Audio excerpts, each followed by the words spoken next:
Hey everybody, this is Dream, and this is the first day of the playoffs. We have 4 games today. They start at 12, one game after another. So that's going to make it a little bit more difficult when it comes to like value plays on who's starting and whatnot.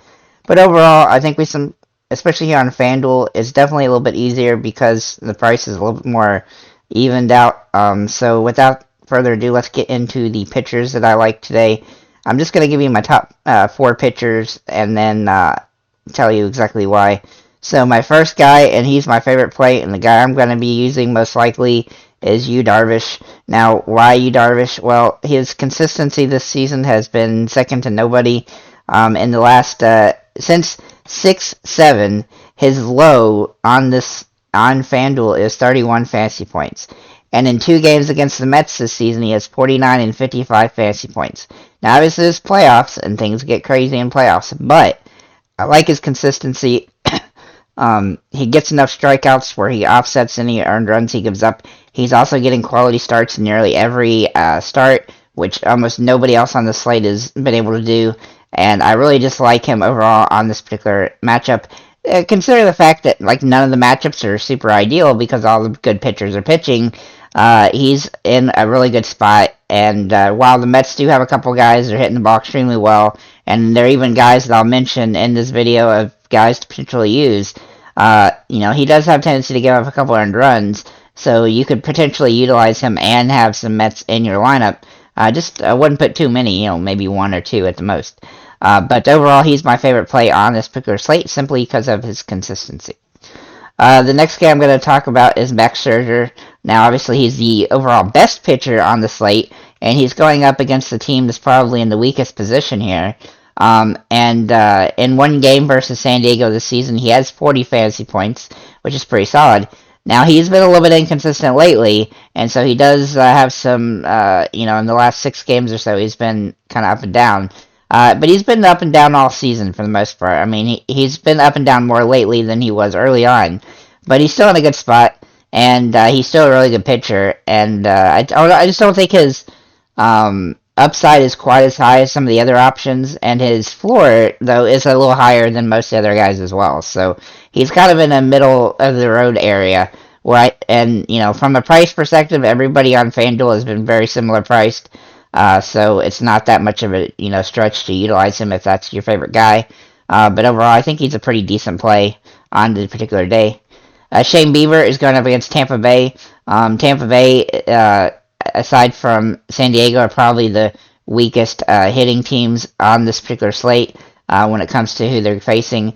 And so he does have some upside here, a 50-point upside, in fact. He's just been really inconsistent lately. He hasn't had a lot of his games have been really up and down. And even against Tampa Bay this season, he's had 52 and 24 fantasy points. So he's got a good upside and he's got a good floor. But he's not as ideal as I think as Yarvish or Scherzer. But he's still in a good spot here. And then finally, Zach Wheeler for the Phillies. Now, he obviously is more inconsistent than most of the guys on this particular slate. But one thing I do like about him is that he's pitched 2 games against St. Louis. And both of those games he had 46 fantasy points in them. Obviously, the inconsistencies lately are a little bit of a cause for concern. But overall, he's still a really good pitcher, and I suspect that he's going to have a pretty good game here. But he is my 4th best option on this particular slate here on FanDuel. So with that said, let's get into the position players. So for catcher and first base, my top 3 guys are going to be Rhys Hoskins. He's been pretty solid as the season's winded down. He's been a little bit inconsistent, but he also, hadn't played quite as much as he normally does. And he does hopefully can get back going here as the playoff starts. He's in a pretty good spot here against Jose Quintilla, who's probably the weakest pitcher overall on the slate. Philadelphia is probably the team that I like the most outside of, Seattle, Toronto, and Philadelphia. I think have the most upside when it comes to players available to get, to have good games. Then we're going to look at Vlad Jr. for Toronto against Seattle and Castillo. Now, he's just been on a tear. As you can see, he's had lots of really good games lately, and I really do like him. He's been hitting the ball pretty well, and he's one of my favorite plays on this particular slate. And then finally, JT Realmuto. Now, he has been a little bit robust lately, but he's in a solid spot here, and if their Phillies are going to win, then he's going to have a really good game. At second base, I have Andre Jimenez for Cleveland. Now, he's averaging, let's see here, hang on, let me switch this. He's been averaging almost 10 fantasy points a game for the last 10. He's been a little bit up and down. He is getting hits in most games, but he hasn't been scoring a ton of points. But his price is also less expensive, and he's pretty good in this particular matchup. Then we look at Brendan Donovan for St. Louis against Zach Wheeler, in fact. He's one of the guys for St. Louis I really like. He's absolutely been solid lately, getting hits in almost all the games lately. As you can see, the only games he really didn't get a hit is where he just either didn't play or had a pinch hit. And so I really like him in this particular matchup. And his price is very nice and will allow you to pay up for other options. And then Jeff McNeil, who can also play outfielder, in fact. He's been extremely solid lately. And he has had lots of good games in a row, and I suspect him to continue that. He's one of the few guys here against Darvish that I think is a pretty solid option to throw in your lineup. Then we're going to look at third base. We have Jose Ramirez for Cleveland. Now, he's averaging 12 fantasy points last 10. McClannon's a good pitcher, but he's been pretty much matchup proof lately. He's had 4 of the last 5 games over 16 fantasy points, and if he can continue that streak of being really hot, he'll pay off very nicely for you. Eugenio Suarez is also a guy that's been playing pretty well lately. He's been a little bit boomer bust, but overall he's been hitting the ball solidly, averaging 9 fantasy points a game. Yandy Diaz has been not quite as good. He's averaging 8.5 fantasy points a game. He's extremely boomer bust, but he's in the type of situation where, sometimes an extreme boomer bust option will really pay off for you. And then finally, Alec Boom, who is going up against Quintana for St. Louis. Now, he's been extremely hit and miss lately, but he's in a plus matchup, and so, that's where I like to find guys in plus matchups. At shortstop, we have Lindor for the Mets. I really like him in this matchup against Darvish. He's been pretty solid, inconsistent, but solid lately. When he has a good game, it's usually a pretty massive one, and he's averaging about 10 fantasy points a game. Bo Bichette is a guy I really like here. Despite the fact he struggled recently, he has potential.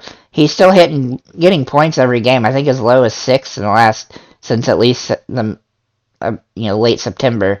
And overall, I think he's in a solid spot here. And his price has come down a little bit, so it definitely makes him more useful here. Then Andres Jimenez. Oops. How do I get this story? Oh, who I already talked about. Obviously, is a good spot. And then Brendan Donovan again, who I've also talked about. So, into the outfield, we have Bryce Harper, who is averaging 8 fantasy points a game lately.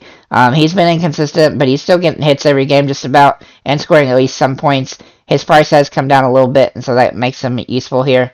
Then we have Juan Soto for San Diego. Now, he's a guy I like against Wheeler. He has home run potential in this matchup. He's been inconsistent lately, but he has a tendency to get on a stretch where he can go really good. And in the playoffs, that's the kind of guys that you need on your team. George Springer for Toronto. He's a guy that's just been hitting the ball extremely well lately, and I really like him in this particular matchup against Seattle. And then Julio Rodriguez, who obviously is a rookie, but he has been absolutely pummeling the ball this season. He's one of the best rookies in baseball, and he's going to have some opportunity in these games to really show off. I really like him and Michael Harris, also for the Braves, to have great rookie career postseasons. Then we're going to look at some a little bit cheaper options in Kyle Schwarber at $4,200. He's just having some massive games, extremely boomer bust, but in this matchup, I do think he's somebody you have to take a look at. And then for some a little bit less expensive guys, Randy Arozarena at $3,900. He's very boomer bust, but if he can hit a home run, then he'll definitely pay off here. He hasn't been quite as good lately. Mitch Haniger is one of my favorite value options here on FanDuel. He's been extremely good lately, extremely high-scoring games here. Obviously, a little bit boomer bust, but overall, he's been super solid, and his price is super cheap.